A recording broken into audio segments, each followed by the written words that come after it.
到2024年3月，其实我可以告诉你，我已经是放弃了。我已经启动越南了。OK， 你已经是在那里，就是已经构思着啊，还是已经是正式启动了？已经 kick off 了。OK， 因为 Tesla 给我时间到6月。OK， 他给我到6月，到6月没有你就 out 了啊，那很急啊，怎么办？花了大概几个月时间那时候通知说5月份说6月份 PM 有空可以聊就到首相府去见面嘛。这个你又飞过来，然后见安华。对，反正是20分钟，死马当活马医。好就直接 cut to the point， 讲设计的价值，设计要来必须要培养，因为马来西亚没有培养，一定要有生意，生意一定要，因为出口来不及，要靠政府的支持。当然他们也觉得说是不是要 umbrella， 说没有 market price， 但是政府要支持。然后我记得安华就很累嘛，然后突然间他就问了我2个问题，Why you so confident you can succeed Malaysia？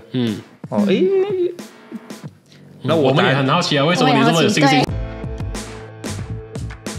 就是因为那个会议之后回到台湾，我才下定决心说好成立公司。至少这个老板看到了嘛，老板表达愿意支持嘛，而且平常心讲，我也看到他很认真要做事啦，那就做吧。所以回台湾之后就马上指示说好成立公司。那时候成立公司才讲说到底投入要多少钱？其实理财 house 投入没有很多钱啊，马币2000万很够用了啦。我说没有，1亿马币。哇，我们直接进来就1亿马币。我觉得呢，搞政治的人要有良心。不能够每天造谣每天呢似是而非，每天在演戏，这个是很丢人的事情啦。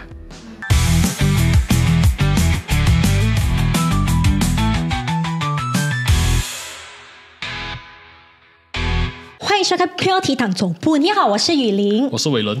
那这一节嘉宾，我们有号称随身碟之父的群联电子创办人潘建成，欢迎你。雨林还有伟伦，大家好，欢迎潘总，谢谢。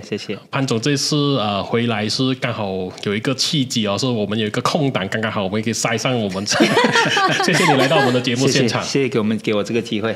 其实我们2个人不是第一次遇见潘总啊。就在2013，你应该不记得，因为在2013年大选的时候柔佛的某场球拉骂，其实我们当时是第一次访问你但是那个是一个非常简短的访问我记得林吉祥，你记得吗？好像是张念群还是刘振东的，在一场球拉骂，然后对，然后我们就把你拉去一旁，然后在一个黑暗中跟你做一个简短的访问。林吉祥吗？林吉祥OK， 就是在那个讲台的后台。OK， 我想起来了，你记忆比我还好。对，那个叫什么山啊？那个时候整灵山，现在整灵山对，现在换名的，那国卫选就换名了这一次是因为就是最近前不久那个努鲁扎有个贴文嘛，然后在非常的红那个贴文引起了热烈的讨论主要是谈说你就是为什么在2012年回来马来西亚投资的一个失败经验过后还要回来然后他有谈到一些细节但是在进入那个之前，我们等下我们可以再谈的更多但是先进入那个之前，我觉得我们先给你做一个简短的介绍吧。那你是在1974年出生，对，你可以简短的说一下吗？你是在士根庄出生？在士根庄出生。那小学就念义群国小。那时候大概1985、86年嘛。那我父亲觉得，往上念的话呢，他很希望我去念华文读中。可是那时候家里经济确实比较不好啦。那当初拔升滨华中学这个校友他们开始回来这个支持学校改革，然后给了这个奖学金。那我父亲就说也没有钱嘛，就到拔升滨华。也感谢拔升滨华了，在那边念了6年书。过程中其实学校给我很多帮忙，特别是很多同学的家长跟董事，因为宿舍费缴不出来，学费缴不出来，伙食费常常缴不出来，所以他们很愿意帮忙。所以毕业之后在拔升滨华，然后因为台湾是10月份毕业嘛，然后11月份考试嘛，统考啦，成绩2月份出来，那刚好这样就这个往外升学，因为西方国家都是9月份开学嘛，所以就有1年的空档。那把生变化毕业之后呢，一定要出国念嘛。在那个环境底下，那时候又没有钱，人选的新加坡、台湾。其实那时候因为学校变化的关系，我有机会可以去北京清华大学。那是1992年的事情。可是因为当初整个北京的气氛没有太好啦，那后来就选新加坡跟台湾。可是新加坡那时候我被告知不可以工读，就是你没有 part time， 你去就是只能念书，只能读书。那吃饭怎么办？台湾就可以让你平常可以念书办公读嘛，所以后来就决定去台湾。那我记得很清楚，那是1993年9月7号，那辆飞机华航单程机飞台湾，冰华同学大概19个人吧，19个同学就单程去了台湾。那同学就分到不同地方，我是唯一分到新竹去的，交通大学啦。所以到的时候是人生地不熟，当然也感谢很多这个马来西亚学长照顾嘛，有学长帮忙照顾。第一个到了到了交大之后呢，跟学长说学长帮忙找个工读，就第2天就到图书馆开始做事，就这样从念书，然后工读，然后念书也一到步就找工作了不然吃饭怎么办？那是我给我的设定的。但我当初去的时候呢，大概带了马币大概9000多块啦，9000块，然后台币换一换大概10万，那马币比较大。然后到的时候，学费1万多，那个什么买棉被买什么，花就花2万多块钱啊。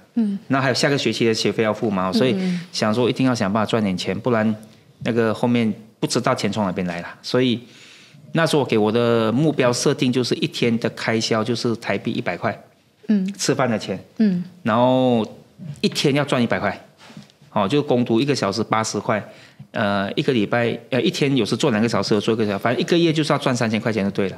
然后这样子就从大1、大2、大3就一路2份工读就做到大3嘛。到大3之后呢，有一天我就在考完试的时候，因为交大很奇怪，早上不吃早餐的，因为省钱嘛，10点半吃午餐。考完试之后呢，10点半在那个餐厅吃午餐，就因为没有几个人啊，就那时候想了一个问题：来念书这么辛苦，然后又要赚钱，然后呢，结果呢考试的都会，然后电路板打开什么都不会。那个时候，因为我念控制工程的嘛，只会念书啊。然后真正的这种实验实作什么都不会，电脑也不会，因为没有钱去搞这个东西嘛。我就说那不行啊，毕业后什么不会不行，所以就想说算了，看能不能找到老师，有实验室可以做 project，又有钱的，然后就找换了老师，几个老师找了一个题目，老师1个月给我5000块台币，很多很不错对，很多那时候，所以我想说算了，就工读就不要嘛。就专心去实验室，那时候老师的题目叫做 Flash Memory Controller，就从什么不懂就跟老师成立公司跟他做事，然后就学了一点皮毛了，然后毕业后就变员工，2000年就第1年，就毕业后第一个工作，公司发生很多事情，我们年轻气盛就不爽就想要不干，结果发现走不了，因为签个卖身契。还有呢，也是因为外劳，我们是外劳你要换工作可以啊，回去再说。而现在台湾呢又很不欢迎侨生留下来工作。为什么？是这样子的吗？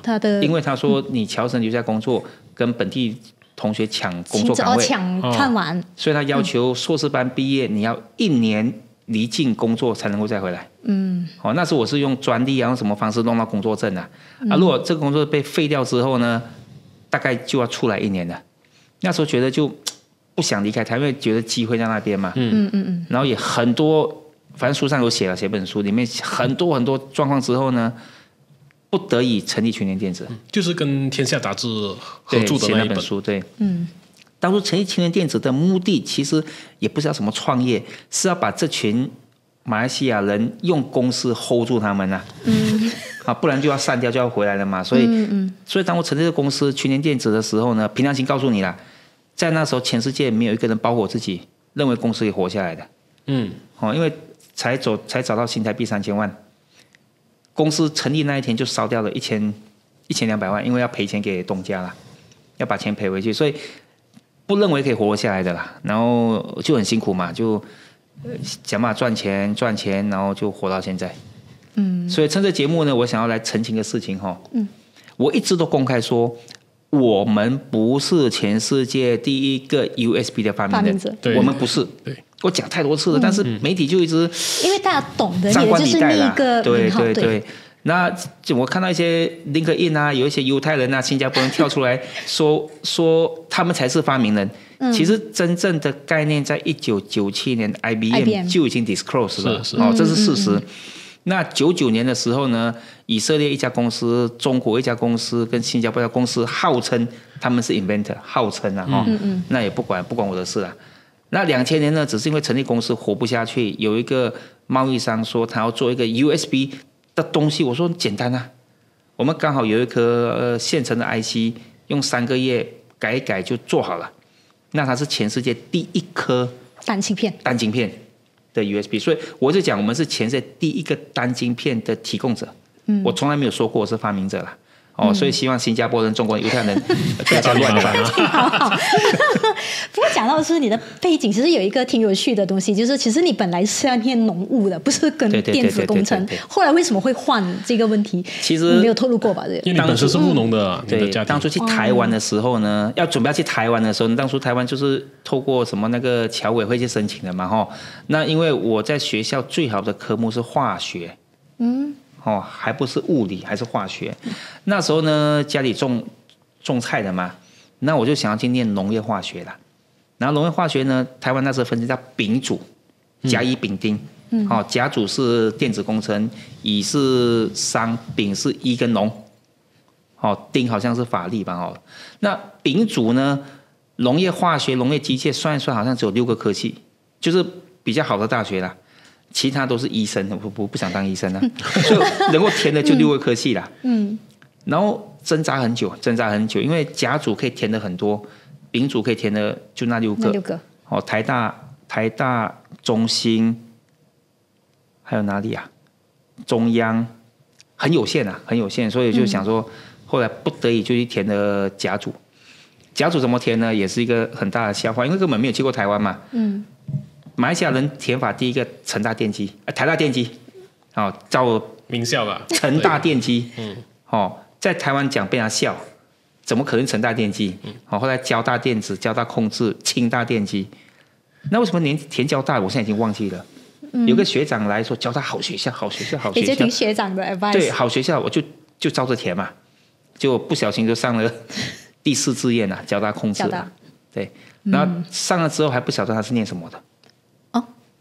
交大控制工程念什么的不知道，不知道就去了，你就当初以为是交通大学嘛，控制工程嘛，就是交通灯的控制啊。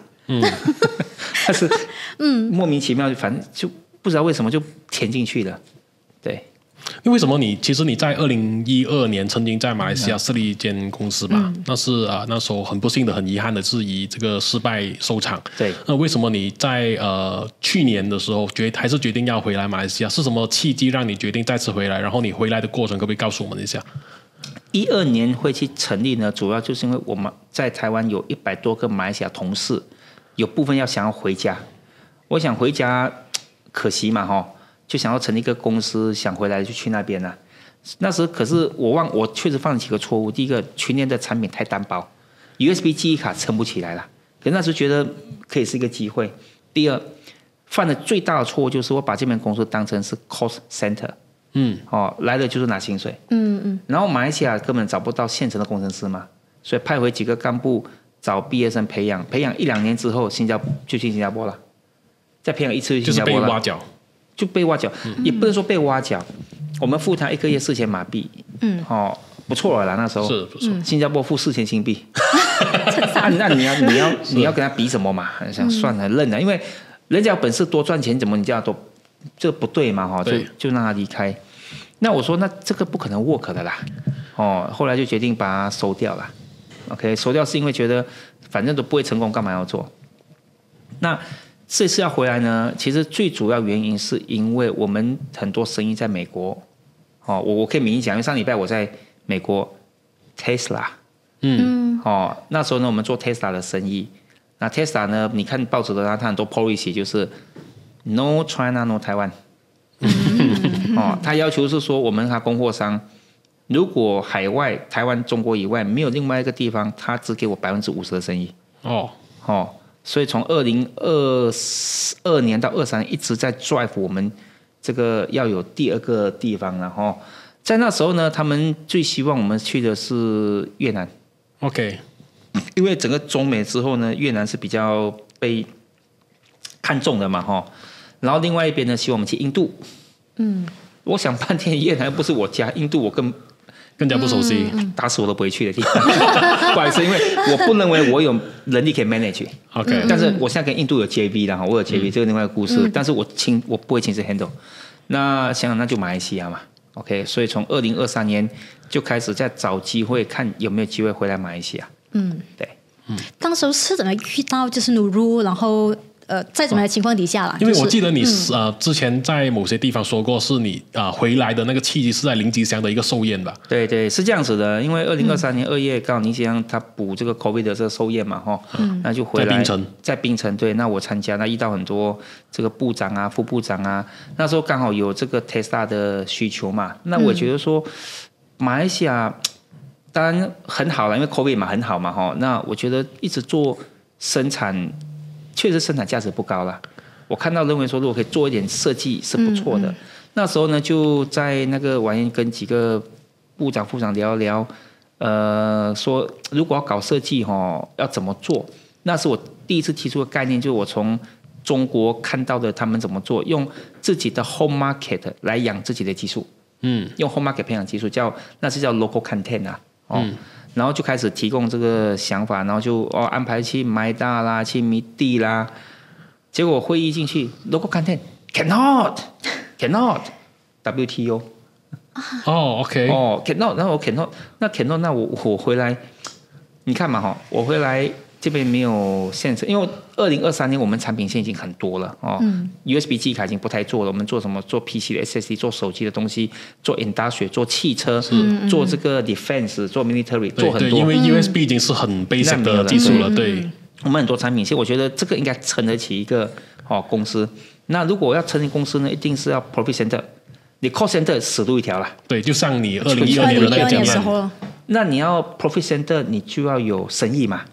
我很有信心，因为那时我们在中国合肥花了2年就培养出一个团队，是一个很厉害的团队。所以我有信心，我们的技术把合肥的复制过来。对，合肥的是 JV 吗？没有100%我们 own。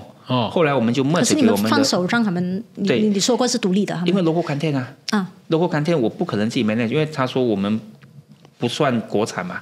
那我就并给当地中国人的公司给他 manage， 我们就不管了。我们只负责技术的开发。那我说我在合肥都可以从无到有做起来了，把团队做了起来，马来西亚怎么可能做不起来？但是你要做起来，你看我把人培养起来，他有生意，生意从哪边来？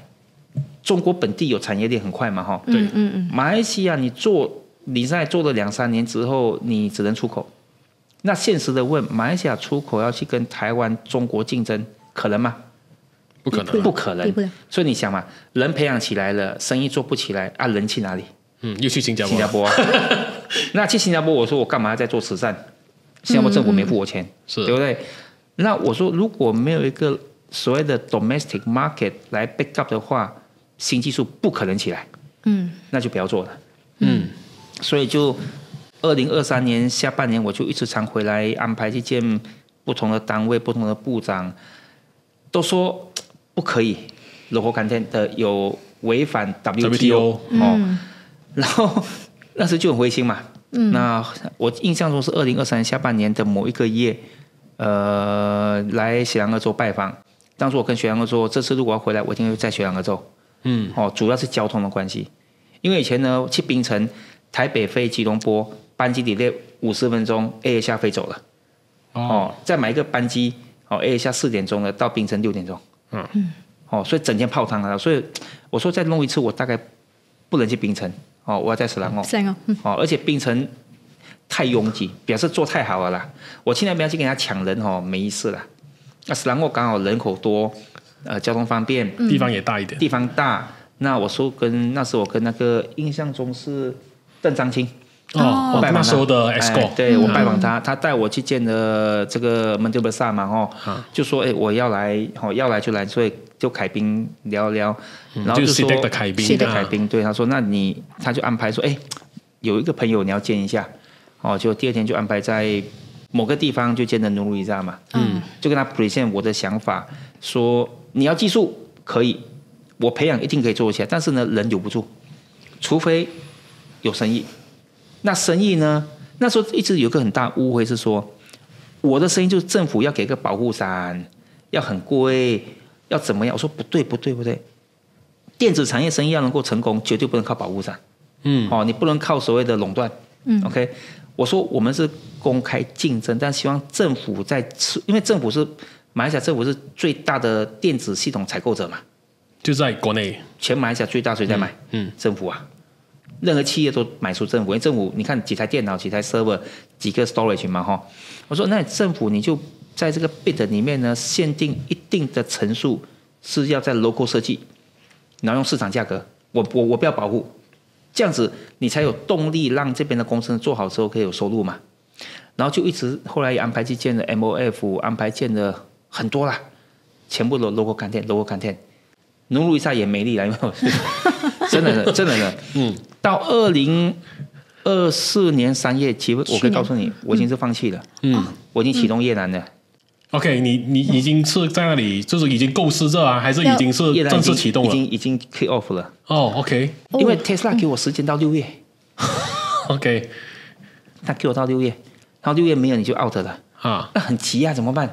可是我说来这边又。那去越南我简单啊，反正我没差，花点钱能跑掉我没差，又不是我家。是。然后2024年的3月份跟越南就开始接洽，所以马来西亚那时候真的因为很，平常心讲啦，也灰心啦，努力上我也是跟他联络啊，他说他也在努力啊，做不了那些不是就整个系统就说不可以啊 ，WTO 啊不可以啊，连。去财政部拜访也是，康扣也是，就做不了事啦。然后就感觉是很多这个官僚主义吧，也不叫官僚，就是因为马来西亚过去就是很多的条款在那边没人可以去 break through 嘛。然后那时候呢，也请我们的当地伙伴那个阿兹兰他也很认真帮我写信送进 PM office， 看能不能跟 PM 能够拜访见面，花大概几个月时间呐。那时候通知说5月份说6月份 PM 有空可以聊就到首相府去见面嘛。这个你又飞过来，然后见安华。对，我印象中那时候好像是安排一个好像5点半，5点半到6点。然后刚他开那个会议，我印象中那时候好像是李强刚来回去，所以有点 delay 什么的。OK， 他5点40才到。我印象中，你的记忆真的超好。对，因为就是很重要的。他一来的时候就long day， 因为很累啦，很累啦 long day。然后，我大概反正是20分钟，死马当活马医。好就直接 cut to the point， 讲设计的价值，设计要来必须要培养，因为马来西亚没有培养，一定要有生意，生意一定要因为出口来不及，要靠政府的支持。当然他们也觉得说是不是要 umbrella， 说没有 market price， 但是政府要支持。然后我记得安华就很累嘛，然后突然间他就问了我2个问题，Why you so confident you can succeed Malaysia？ 那我们也很好奇啊，为什么你这么有信心？就是听你说好像是很多这个问题嘛。对，那第一个。我说我台湾从3000万100万美金起家到现在可以做到几个 billion， 确实从无到有做到了。中国合肥2015年从无到有没有也做到了，产业都没有呢，我们去那边现在中国第二好的公司我说我做到了，所以我不觉得培养工程师做生意有那么难。第一个，但是我说如果没有 local content policy 那个很难。第二，他说what is your risk？ 我在这回答他说， politics stable， 政治稳定。我就跟他讲politics stable，然后他笑一笑，他说哎，don't worry，don't worry。那时候他上台已经是2年了，所以是相当稳定。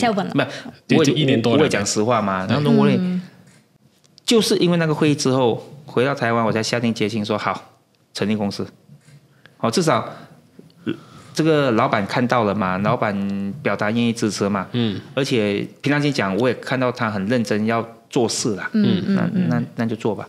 所以回台湾之后就马上指示说好成立公司。那时候成立公司才讲说到底投入要多少钱？其实理财 house 投入没有很多钱啊，马币2000万很够用了啦。我说没有，1亿马币。哇，我们直接进来就1亿马币。为什么你说2000万就够用？为什么会要1亿？第一个什么叫决心？破釜沉舟。1亿马币进来，当然台湾董事会说你理财 house 很多钱我说反正我们就这么做因为如果只做理财不用花这么多，但是你以后要做 business， 你要买 products component， 钱就是要用了。OK， 那我们拿出个决心，就1亿马币汇进来，成立公司，然后呢开始去找人。其实过程很辛苦啦。你们可能不相信，找人的时候呢，因为派了几个主管回来，马来西亚人700多封履历只录取4个。700多封才4个，只4个，因为我们确实我们对工程师要求很严格，很严格，因为你既然要做理财，就要找到对的人嘛。你说这个滥竽充数，我们是不愿意的啦。那真的，然后很难找，然后又透过很多管道啦，去演讲啦，慢慢的，那我们今天这个培养出来第1期的员工很优秀，很优秀，已经帮台湾在做设计了。已经帮马来西亚在做设计。你们已经在马来西亚公司已经在接台湾的案子。对啊，在台湾outsource给马来西亚做啊。所以在上一次 event 我公开说，媒体在骂说马来西亚没有人才，这是不对的。只是外流。不是，只是外流，以及你有没有决心把技术拿来培养他们，那被人才。如果你没有，他留下来的，他没有机会的，那你说不是人才不公平吗？所以我们算是很有意愿把原汁原味的设计拿来这边培养这边的人才，培养他们，而且没有掩掩盖盖的来，就是把你当自己的部队，全部教你怎么做。有人说你怕不怕他跑掉？我说我有这么多资源都怕做不起来，他跑掉他能做什么？那怕不怕他去新加坡？当然怕啊。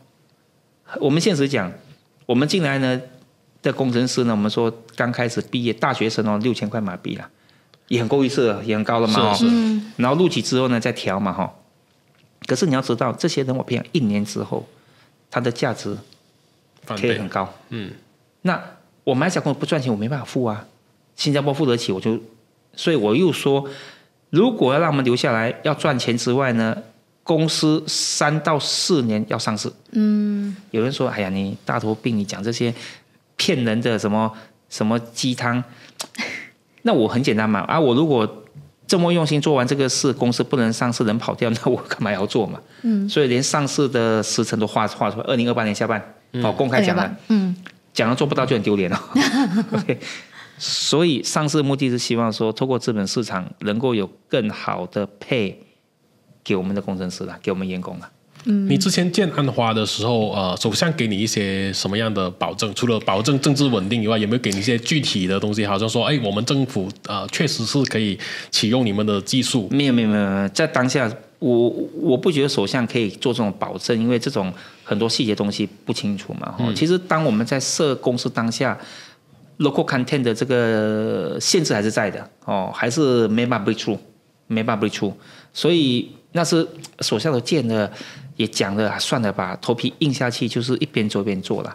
那我们当然很高兴经过这段时间努力，当然政府当然我很特别感谢美国那个弹性总统，因为他这样子一直变来变去，让全世界觉得不安嘛，不安就更要发展自己的技术嘛，那因为这样子的话，体认到说，这个我们现在不讲 local content， 我们讲 domestic products 了变成就是一个必要性的一个过程，所以最近看到说那个 MIDI 啦，开始有定义汽车的 local content，什么 local content，这个就很符合用这个来培养当地的这个技术的这个从无到有了。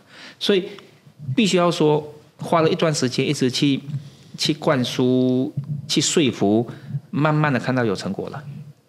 对。虽然就是说像没有办法给你什么保证啊，就是说，可是因为你之前有提过，就是说马来西亚都是工厂制造、工厂没有设计的这个理念在，所以目前来讲，政府这边对于就是说要做一些设计方面的东西是支持的嘛？这个态度当然，看整个世界嘛，中国2000年崛起是制造嘛，2012、13年之后开始转设计嘛，强不强？很强啊。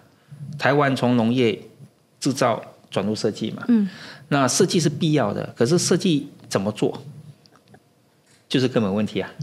那你可以说很多，我想新加坡有没有设计？有啊。有没有这些公司？没有啊。新加坡是提供大量的高价的工程师帮美国人、外国人打工嘛？他们倾向是说培养人才，帮 MNC 打工啊。那我认为这个没有根，所以你看新加坡发展这么多年的所谓的 high tech， 有没有一两家公司可以跟台湾媲美的？没有，都是 MNC。那这样子到底好不好？我试问一个问题 ：if 我 headquarter 在美国。要 lay off 的时候，我先 lay off 哪一边？海外地方先 lay off 啊，对不对？对嘛，没有压力啊，没有选票压力啊，对不对？所以这个对国家的发展其实是不利的。那你能够要很好的科技业从设计开始发展，我又去观察美国的 Silicon Valley 不管是 Austin， 不管是 Seattle 不管是以色列特拉维夫，台湾的新竹、深圳、上海、北京、成都，所有科技业都是 start 起来的。都是 startup， 就是一群人有想法，从无到有创造，这个才有办法创造出价值。如果只是打工的，那就打工的呗。所以我想法是说，如果我们可以用我们的母公司的力量，将政府的政策支持，在这边从无到有3到4年时间，创造出一个产品产业，公司可以赚钱，公司可以 IPO， 员工可以变有钱。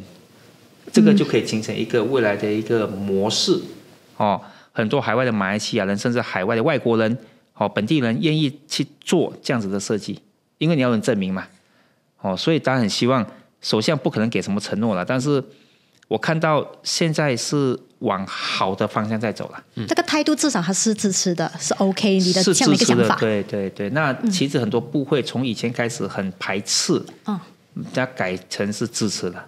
看回Nurul Izzat 前不久的那个贴文其实他讲到一个东西是蛮有趣的，我不知道他有没有错误引述你但是他有提到一句话，是说你有一个感叹之前你跟他见面的时候，你有提到说你可以了解芯片的复杂世界，但是你无法了解马来西亚人的心态和马来西亚的政治生态。就是为什么会他有引述错你吗？然后你为什么会有一个这样的一个感慨？应该这样讲了，每一个地方，我在台湾也生活这么多年，在马来西亚，当然每天我都在追着你们的新闻我都看马来西亚每天发展，特别是政治的发展政治是一个很复杂的东西台湾乱不乱？政治乱乱。对。马来西亚乱不乱？乱啊。中国乱不乱？不乱啊。新加坡乱不乱？好像也不怎么乱所以看你选择哪一个嘛那我觉得一个民主国家里面。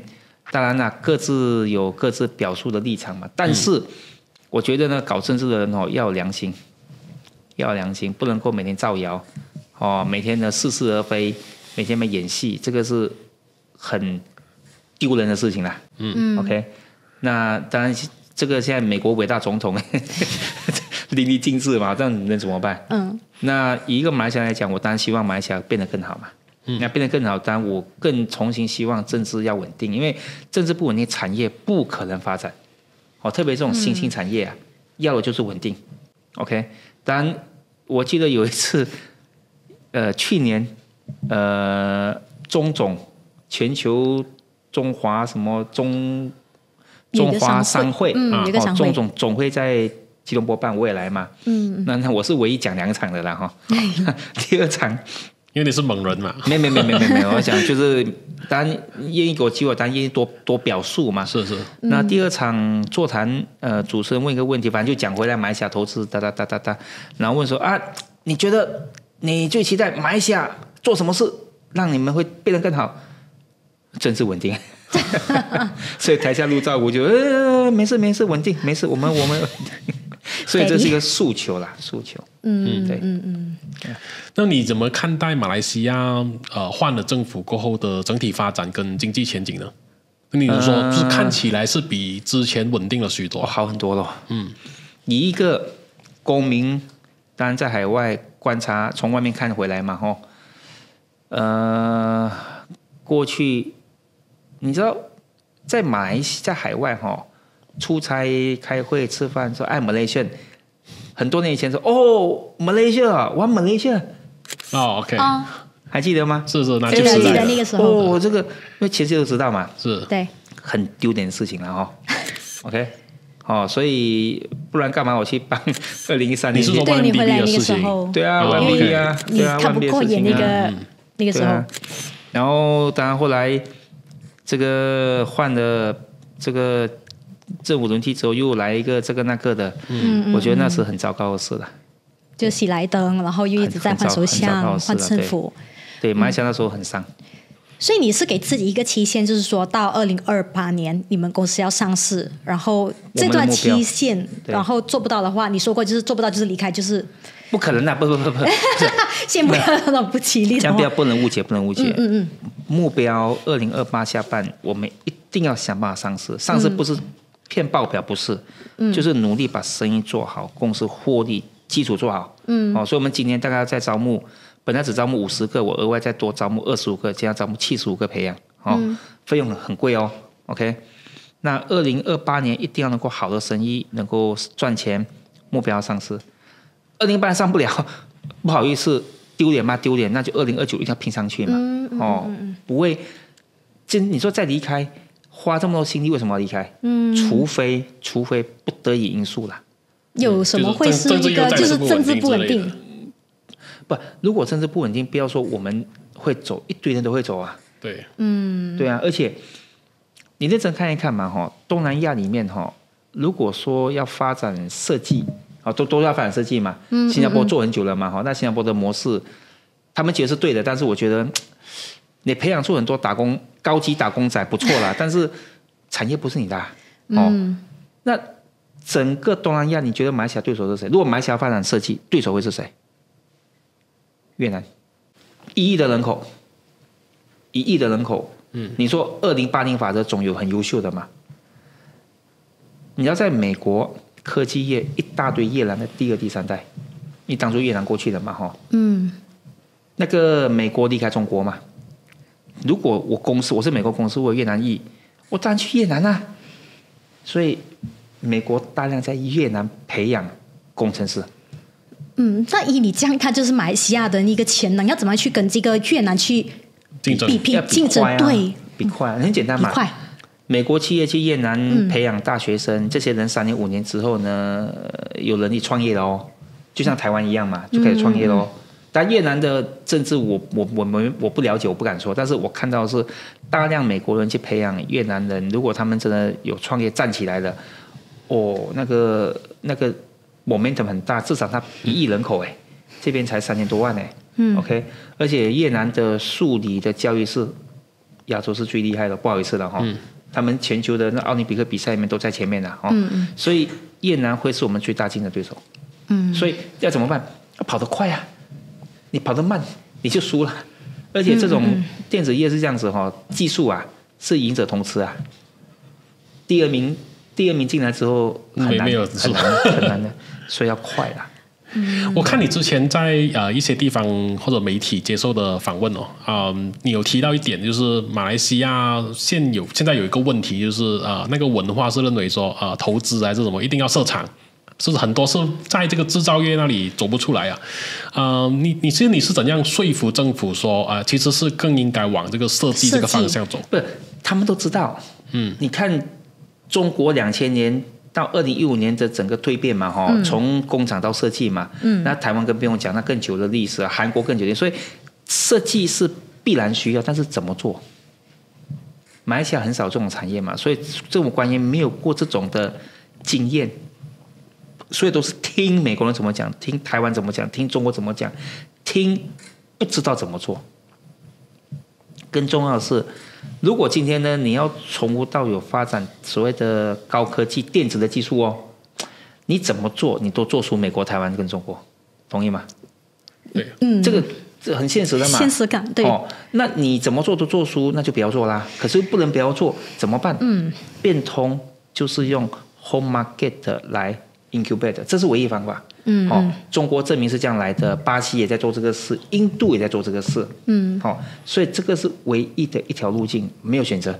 你要就是 home market。所以上礼拜阿香的神秘控的，我也是 one of panelists， 被问到个题目how about ASEAN country to build themselves for the manufacturing to design？我说only one answer， use your home market。你不用没有任何一个国家会同情你的国家，帮你，不可能的，要自己帮自己的。所以 home market 才是一个根本。培养这些技术，然后让它有从无到有，站稳脚步，扩大往外竞争，才有办法。所以目前来讲，就是你会要就是给马来西亚的这些人才给一些培训嘛，然后你还有提过，就是讲说可以让他们到台湾去，就是做1年的实习。不是故事这样子的，可以解释一下这个。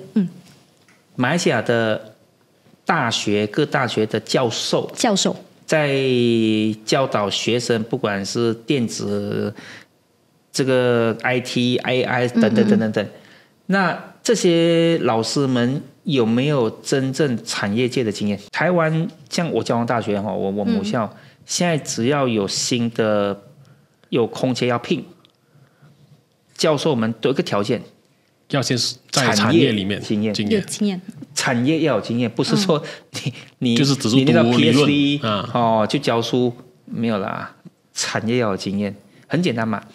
老师教学生相关的电子的要念什么？念数学、念电子学，都是几百年前的东西啦，都是历史的理论。然后，那你要能够到产业界去才能快。老师如果都没有这个经验，你没办法教嘛。所以我当初 offer 的时候，不然这样好了，你马来西亚某大学啦，不要讲名字。那你们这么有心要发展这个，这样好不好？你就派1-2个老师过来我办公室，我们跟我们的同事一起工作。一年时间，让你走过产业，怎么设计 IC， 怎么做产品，怎么样？那你回来，老师就有经验了嘛。那老师教学生的时候，至少不是照书教嘛。对。学生就可以比较了解外面在长什么嘛，而不是刚毕业，不能只是理论的东西。不是他刚毕业出来，他什么也不会啊，他不懂啊。重新来过，所以就变慢了。就是你的那个概念是train the trainers。是啊，培训要培训的人员，培训者。是啊，但是也讲了好几次，当然有1-2个学校有兴趣，可是后面一下就卡住了啊。他卡住的原因是，现实讲嘛，我愿意做这个事，这个老师到台湾来，我要出所有的费用、飞机住、薪水，我说。这个怎么会是我的事呢？你懂我意思吗？那我觉得应该这样讲哪个单位希望做什么事，才要去 cover 他的这个 budget 的啦。对，结果我给这个 offer， 通通都要我买单。我说我公司也是个民间的企业嘛，我做这个事，董事会同意吗？会同意吗？不可能的事情嘛。是我如果 CEO 硬干的，男董事会发现了。这违背了股东的利益嘛？这不行的。所以你已经其实有跟马来西亚本地的几间学校、大学讲过的，谈过，有讲过，有表达过。对，就是在那个 cost 的问题，他们要怎么样过去，那个经费要怎么样，要你 cover，可是这个也不太合理。是啊。那刚才我们谈了很多，就是反正谈到关于人才的问题嘛。那刚才也是有提到说，这个新加坡就很的一个竞争条件会比我们优秀很多，是会过去新加坡你培训出来的人才。那有没有一些具体的或者是实际的一些案例，是一些马来西亚人在这里的是决定留在这里，而不是去新加坡发展的？应该这样讲了谁愿意离家背景？如果是这里的条件好的话，生活条件好，为什么离家背景？对父母亲都在这边，为什么你一定要飞别的地方去工作？那别人说新加坡环境好吗？拥不拥挤？物价贵不贵？其实我才挑战好不好？那很多时候是不得已啊。我做设计的这边就找不到能够付得起我薪水的工作，那边可以付得起，我不去是对不起自己嘛，对不对？然后去了过年过节要挤飞机，要塞车，要回来，不是很辛苦吗？去年呢，在2018年的时候，我那时做一个还没有 COVID， 我做一个决定，因为我们都集中在新竹，一个新竹的 campus 就3000个人。那交通又拥挤，房价越搞越贵。那时呢，有同事说要回去台南，南部。我说如果你要回去，我让你带队，要回去的一起回去。那时候我就支持说返乡了，不用每天礼拜六下班回家要塞车，礼拜天回来要塞车，没有意思嘛。所以我们就在台南设一个据点，慢慢的从7个8个，现在100多个啦。那未来会有800多个，都是当地人，当地人就。工作不一定要集中到个地方去了，如果有选择，为什么离乡背景？你说马来西亚想不想？很多人想回来，可是回来呢，他能做什么？对，我觉得我挺有兴趣，就是您讲的，就是说谁愿意离乡背景这个问题，因为我们所知道的就是您本身其实也是在台湾的这么多年，甚至于说就是刚才你也提到很多人误会，其实你不知道说原来你还是马来西亚人，我还是马来西亚人啊，对对，很多人说是不是就很多人误会讲说会不会已经是入籍台湾了，还是怎么样的？这个其实绝对有条件，你大选都还有回来投票嘛？什么投票？我还回来站台。对，所以我对于你这个东西其实挺好奇的，就是谁愿意回离乡背景这个问题，就是您本身的话，你其实有意愿说，就是日后未来会不会说想要说把重心移回来马来西亚，还是怎么样？不是，全联电子的总部就在台湾，还是台湾？它已经是全球一个很重要，甚至未来会是一个最大的一个 player。这公司搬不出来的。那这公司要持续发展，就是那边一定要有花心思嘛。那回来嘛，不见得可以回来常住，但是呢，这边弄个据点，希望把它做得起来，那常常可以回得到来。那如果可以创造出一个成功的一个模式，让大家可以来抄袭，大家做一样事情，好事啦。就是你要建构一个生态系统，希望啦，目标很伟大，但是能不能成，我们。听天命了，这是你的梦想啊，就是一个目标这样子。对，所以他会是一个，就是你作为就是马来西亚人，还是一个马来西亚人啊？我觉得很多人误会，对，所以是想要回馈就是这个国家这样子，是啊的一个梦想。因为不管怎么想，还是马来西亚人啊。你其实还是就是情归这里，还是会有一个情谊结。还是马来西亚人，不然干嘛每天盯着这边新闻看？我常在每天跑步我干什么？就耳机挂着 YouTube 听什么？听你们那些 Kini 啦，听那个 Astro 啦，听一些 YouTube 在讲这边。反正你真的问我这边政治，我也没有太陌生了哈。大概谁做什么事，我们都知道了，确保是政治稳定才可以回答这样的问题。对，所以很关心。对。这次你回来，你可以大概给我们讲解一下你的行程吗？因为据我所知，你是非常的紧凑啊，因为你刚刚下机你就过来了嘛。刚才你去了教育部，就我刚教育部，我每次回来多久？马来西亚多则4天，少则20个小时就走了哈。哇哦！那每次来，我同事会议都排得满满的每个1个小时背，然后今晚上会到晚上12点。会折磨老板的员工就是好员工啊。那本来去教育部的会议是排在5点，那可是5点呢，飞机1点多到。先赶在你这边就赶不回去了，所以就把你们会议铺上明天嘛。但是因为教育部很体谅，会议往前挪了，所以去聊了一下。最主要这样子啊，就是说，这个目前 KSU 呢，我之前认识他在 MOSTI， 大概那时候就2023年，我想回来做事的时候，去拜访他。他现在在教育部，他现在是 MOSTI， 现在在教育部在 KSU。那去见他说呢，他也问我说，马来西亚最大问题就是。国中生就是初中生跟高中 high school 的学生，大部分都不想念 STEM， 就不念理工啦，都是念 commercial 啦什么的。他就跟我说，国家希望呢多推广这个理工教育嘛，怎么推？我记得很清楚，我第一次跟他对话嘛，第一次认识嘛，我也是说 show them the money 啊。这个很直接的嘛，所以那当然就这样变好朋友嘛。那台湾 KSU，我们今年5月份来的时候，跟部长还有跟他的同事有聊了一下，提到说马来西亚的学校希望能够往 AI 教育。可是 AI 教育你就想一个问题 ，AI 的 GPU 贵不贵？贵，非常贵，贵死啦！你不要讲大学都买不起啊。是，但是我跟婆婆说，妹妹，我们有发明一个叫 Adaptive Plus 这种技术，用我们的方案，用一个小小的 GPU 就可以做很多 AI 工作，很慢，速度很慢，但是至少能动，做得到，动得到，而不是说一个学校就要花马币1000万，才能动，那不行啦。一台马币10几千就会动得起来的。我就跟他讲，我这概念，他说，你讲真的吗？我说当然讲真的啊。他说那这样好不好？能不能有个 POC 的概念？所以我们马来西亚同事就开始。他们就找个学校，我们团队就进去，花了大概2-3个月时间，其实1个半月啦，就把它建立起来了。一个协助老师来教育同学，特别是针对这个 STEM 这块的的一个模型等等的，把它做起来了。所以明天这个 Asia AI Summit Malaysia，首相呢会去那边，那 MOE 就有一个 booth。会把这个做完的这种概念跟产品秀给首相看的。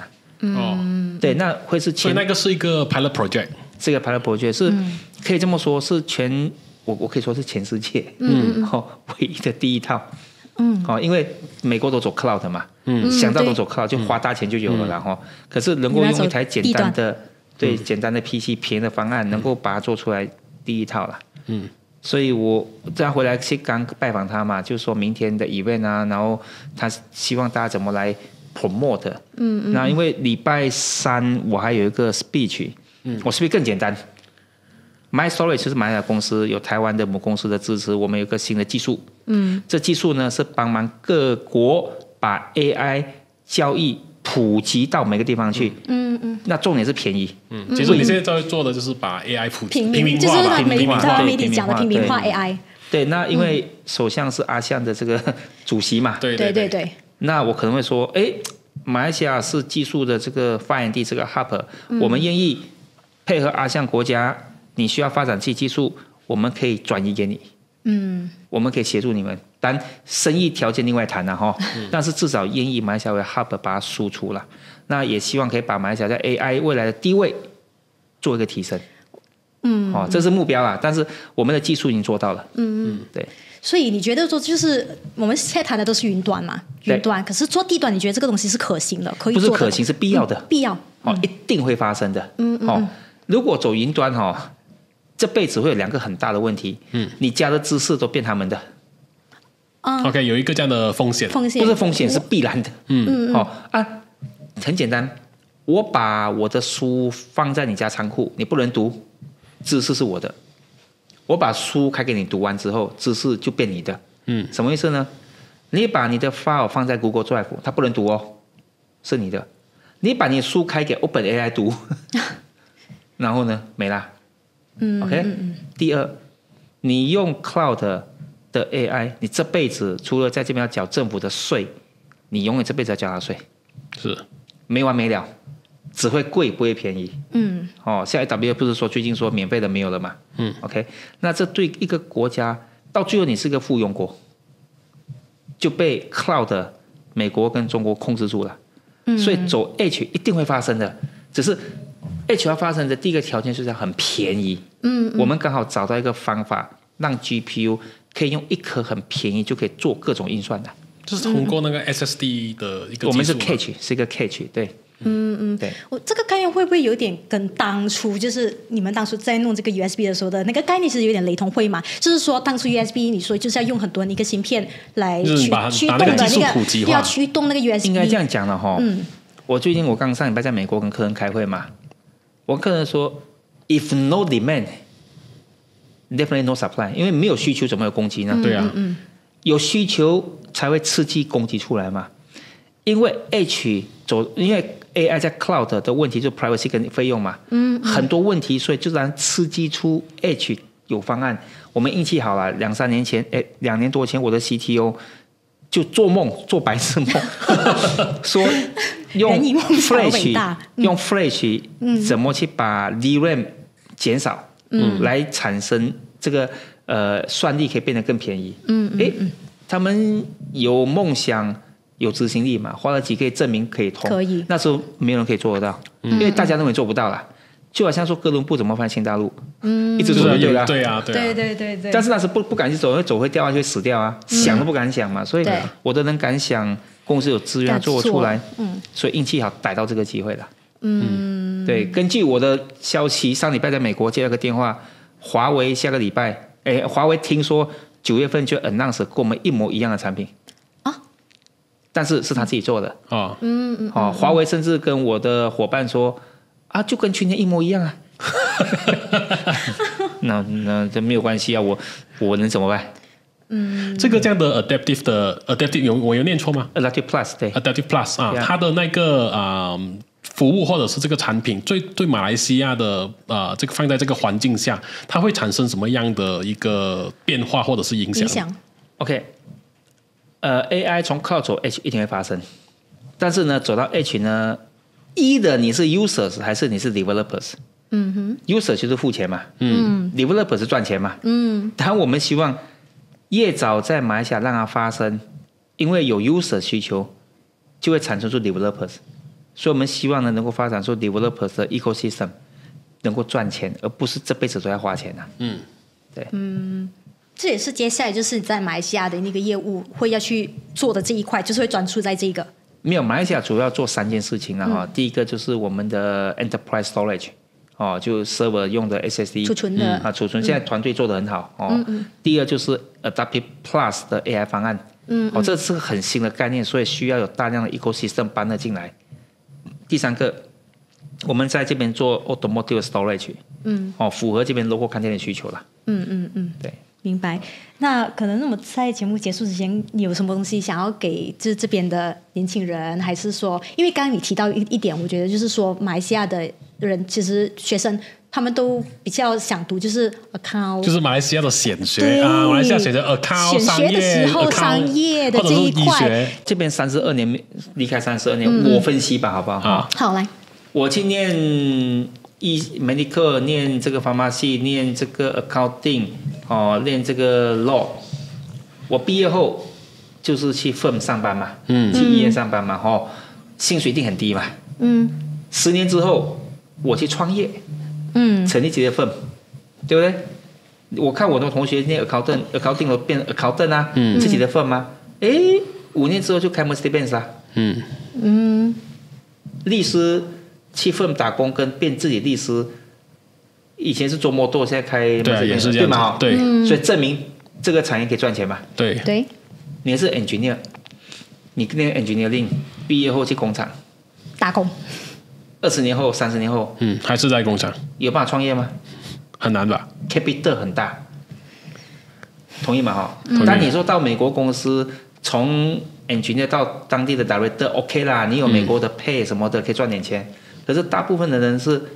进去里面 engineer 就 engineer 啊，这辈子就 engineer， 他可以创业吗？很难，当然有啦，槟城有 Inari 啦，有什么有限嘛，所以大部分人就看到那 engineer 就是打工一辈子嘛，工厂嘛，那就没有信心嘛。可是你看在台湾在中国最优秀的学生高中生往上念，台湾的排名是台大电机、交大电机，都是电工类的，对啊，就是那个组的排名啊，全部最好的。当然一的话就是台大医科什么的嘛另外一类的工程，台大电机、交大电机，台大资工、交大资工、清大电机，全部都这个。为什么？因为这毕业生一出来就赚钱了。你没办法想象，这些学生硕士班毕业出来，第1年的年薪最少打底160万啊，没有你也找不到他了。他的教授。1年年薪140万，可是为什么会这样子啊？因为学校的台湾跟马来西亚的这个影响，台湾过去电子业赚很多钱，你只要一毕业，电子公司马上就要你。OK， 因为台湾有设计业。回到去那个设计的问题，台积电是工厂还是设计？你觉得？设计啊，它是设计，它是设计自己的东西去生产。